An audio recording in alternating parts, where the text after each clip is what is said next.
Assalamualaikum. Halo teman-teman subscriber, kembali lagi bersama saya. Di video kali ini admin mau cerita ya tentang pengalaman saya galbay di aplikasi Akulaku. Untuk ceritanya ini dia ya teman-teman. Di tanggal 10 Oktober tahun 2021 dengan PD-nya saya ngajuin pinjaman di Akulaku sebesar 9 juta. Saat itu saya ngambil tenor 12 bulan, jatuh tempo tanggal 10 setiap bulannya dengan nominal cicilan sebesar 920.000. Alasan saya ngambil cicilan itu buat penuhin kebutuhan keluarga ya, sekaligus buat bayar cicilan di aplikasi pinjol lainnya. Saran ya buat teman-teman semua, kalau udah punya hutang di satu aplikasi, jangan sampai minjam di aplikasi lain yang tujuannya buat bayarin cicilan di aplikasi sebelumnya. Jangan gali lubang, tutup lubang, istilah prinsipnya. Gini, lebih baik berbunga daripada beranak. Artinya apa ya? Lebih baik kita galbay di satu aplikasi saja, meski bunganya terus nambah daripada kita nambah utang lagi di aplikasi lain buat nutup utang sebelumnya. Gitu ya.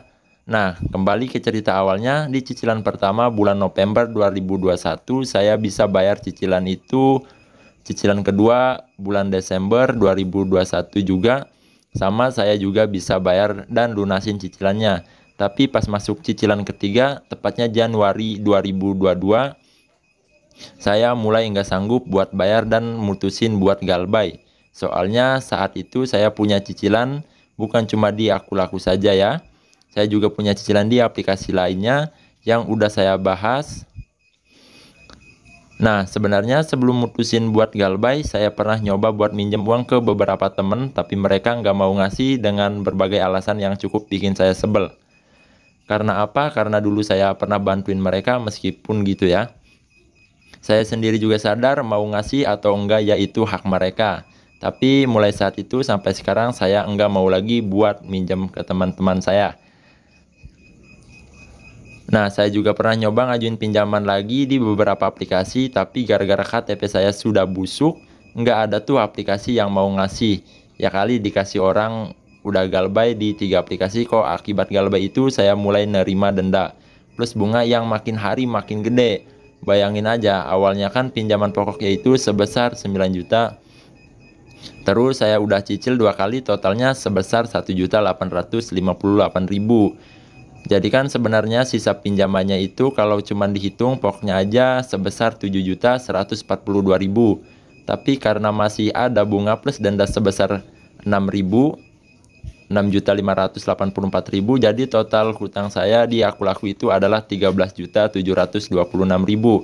Gak cuma itu aja, mulai hari pertama galbay saya langsung diteror sama DC dan dari Akulaku. Ada yang via WhatsApp, via telepon, bahkan nelpon ke nomor salah satu keluarga saya. Alhamdulillah Akulaku enggak neror keluarga kondar yang udah saya kasih isi chatnya.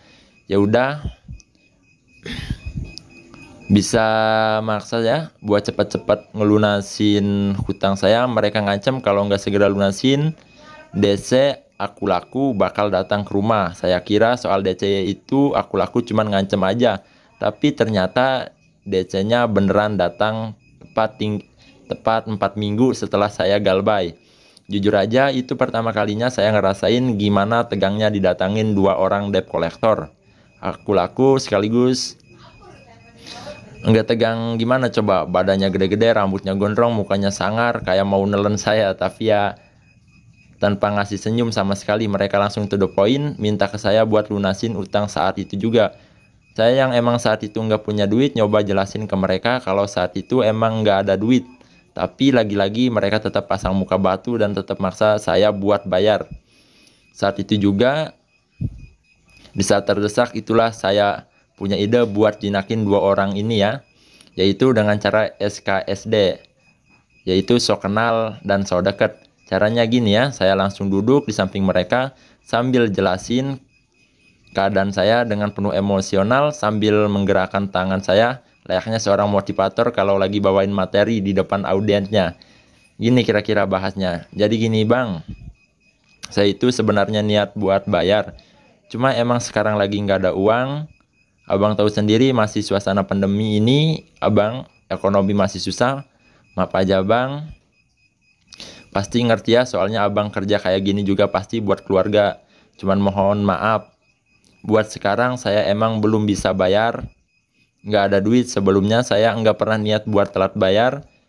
Coba abang lihat aja, dulu ke bulan belakang saya bayar tepat waktu, terus baru pertama kali saya telat gara-gara kondisi ekonomi sekarang. Tolong kasih saya waktu biar saya bisa fokus dulu buat ngumpulin uang. Bang, kalem aja bang, rumah saya tetap di sini, abang cari setiap hari pun saya tetap di sini, nomor telepon juga nggak saya ganti, soalnya emang saya niat buat bayar.